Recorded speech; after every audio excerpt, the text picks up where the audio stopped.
Hello दोस्तों, अद्भुत कहानी सागर में आपका स्वागत है। आज की हमारी कहानी है भेड़िया। आपकी बेटी तो हमारे घर में राज करेगी।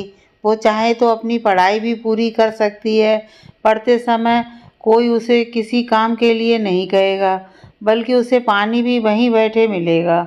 और फिर हमारे बेटे आकाश और नीलम बेटी की तो फील्ड भी एक ही है। वो दोनों एक साथ नौकरी कर सकते हैं या अपना खुद का बिजनेस खोल सकते हैं।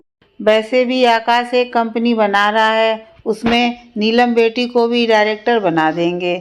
ऐसे वो पूरी मालकिन रहेगी हमारे घर की।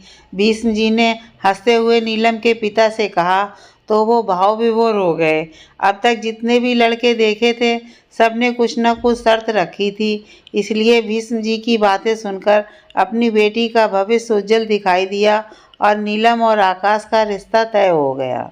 नियत समय पर दोनों की शादी हो गई। शादी में नीलम के पापा ने बहुत दहेज भी दिया था। आखिर खूब पढ़ा लिखा लड़का था। 4 दिन बाद जब आकाश और नीलम का हनीमून का प्रोग्राम बना, तो जेठ जेठानी और उनकी बेटी भी तैयार हो गए।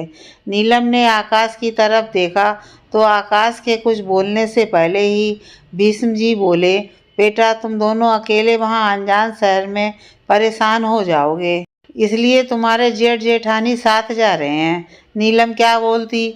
हनीमून के सपनों पर तो पानी ही फिर गया। हनीमून से वापस आकर नीलम घर गृहस्थी में रहने लगी। अब नीलम के कपड़ों की बारी आई। उसे जेठानी के साथ अपने कपड़े शेयर करने के लिए कहा गया। ससुराल में अपना पराया कुछ नहीं होता। कपड़े शेयर करने से दोनों के पास ज़्यादा कपड़े दिखेंगे। यहाँ भी नीलम महसूस कर रह गई। जेठानी के कपड़े तो उसको कभी पसंद ही नहीं आए, क्योंकि उनका रख रखाव इतना गंदा था कि देखने का भी मन ना करे। हाँ, अपने कपड़ों की बलि जरूर चढ़ गई। कुछ दिन बीतने के बाद नीलम ने आकाश से अपनी पढ़ाई जारी रखते हुए पेपर देने की बात की। आकाश तो यही चाहता था, लेकिन जब भीष्म जी को ये बात पता लगी तो वो ना नुकर करने लगे। आकाश के कहने से वो मान गए। तो जेठानी बोली, मैं अपने हिस्से से ज़्यादा काम नहीं करूँगी। उस दिन नीलम से चुप नहीं रहा गया। वो बोली, पापा जी, शादी से पहले तो आपने कहा था कि तुम पढ़ाई करोगी तो तुम्हें पानी के लिए भी उठना नहीं पड़ेगा। अब ये तो सारे काम की बात हो रही है। बेटा, वो सब तो कहने की बात थी। अब मैं इसमें क्या कर सकता हूँ। ये तो तुम दोनों के बीच की बात है। मेरी तरफ से तैयार है, कोई परेशानी नहीं है। इस बार भी नीलम ने घर के काम संभालते हुए अपने पेपरों की तैयारी की। अब नीलम और आकाश ने अपना ऑफिस खोल लिया। जब भी नीलम ऑफिस के लिए निकलती तो जेठ जेठानी और ससुर का मुंह बन जाता। लेकिन नीलम नहीं रुकी। एक हफ्ता भी नहीं बीता था कि एक दिन नीलम के जेठ भीष्म जी से बोले, नीलम का ऑफिस जाना बंद कराओ, वरना ये आकाश को अपनी मुट्ठी में कर लेगी।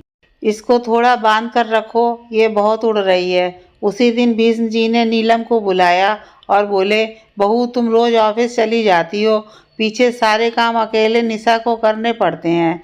अब बहुत हुआ, ऑफिस जाना बंद करो, घर के कामों पर ध्यान दो। आकाश के साथ किसी क्लाइंट के पास आने जाने का काम तुम्हारे जेठ विपिन संभाल लेंगे। बस पापा जी, बहुत हुआ। शादी से पहले तो आप लोगों ने मेरे पापा से बड़े बड़े वादे किए थे, लेकिन समझ गई हूँ कि ये सब तो कहने की बातें हैं, क्योंकि आपको दिख रहा था कि यहाँ से मोटा दहेज मिल रहा है। शादी के बाद से आपने तो जैसे मेरे पैरों में मीठी मीठी बातों की बेड़ियाँ ही पहना दी।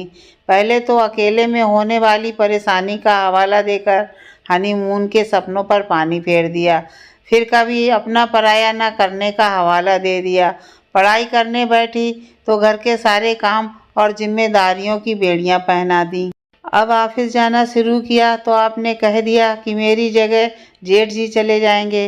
क्या जेठ जी को इस काम की नॉलेज है, या आप लोगों को ये डर है कि नीलम आकाश के साथ रहेगी तो कहीं वो उसे लेकर अलग ना हो जाए। आप तो मेरे पैरों में बेड़ियां डालकर घर में बैठाना चाहते हो। आपने कहा था कि आकाश और मैं अपना ऑफिस खोल सकते हैं। जब काम मुझे और आकाश को करना है तो उसमें जेठ जी क्या करेंगे। आपको डर है कि ये दोनों अपनी खिचड़ी अलग ना पका लें। कंपनी में डायरेक्टर तो आप मुझे भूल कर भी नहीं बनने दोगे, क्योंकि फिर तो आपके हाथ में कुछ नहीं रहेगा। जेठ जी भी इसलिए आकाश के साथ रहना चाहते हैं कि वो देख सकें कि कितनी कमाई हो रही है। आप लोग मेरी हर बात पर नज़र रखना चाहते हो। मुझे समझ आ गया है कि ये सब बातें तो सिर्फ कहने की हैं, जिनका कोई मूल्य नहीं। जब आप लोग बहू के पैरों में बेड़ियां डालना चाहते हैं, वही बहू जो शादी के बाद से ही आपके घर की सारी जिम्मेदारियों को पूरा करने की कोशिश करती है, आप सबकी पसंद नापसंद का ख्याल रखती है, उस बहू के लिए तो आपको कुछ सोचना ही नहीं। उसके लिए तो आपके मन में कोई फीलिंग्स ही नहीं है। आप अपने ही किए वादों का मान नहीं रख सकते, तो आपसे और क्या उम्मीद की जा सकती है। फिर आकाश मेरा फेवर लेंगे तो आप कह देंगे कि मैंने आकाश को अपने बस में कर लिया है। आकाश भी वहीं खड़ा हुआ था। वो बोला, पापा नीलम सही कह रही है। कहीं ऐसा ना हो कि वो आपके द्वारा पहनाई गई बेड़ियों को तोड़कर कुछ कदम उठाए। उससे अच्छा है इन बेड़ियों को आप खुद ही खोल दो, वरना वो अपनी अधूरी ख्वाहिशें पूरी करने के लिए ये बेड़ियां खुद ही तोड़ देगी। इतना कहकर आकाश और नीलम वहाँ से चले गए। पीछे रह गए भीष्म जी और उनका बड़ा बेटा बहू, जो अभी भी उन्हें नीलम के खिलाफ भड़का रहे थे कि उसने आकाश को अपनी मुट्ठी में कर लिया है।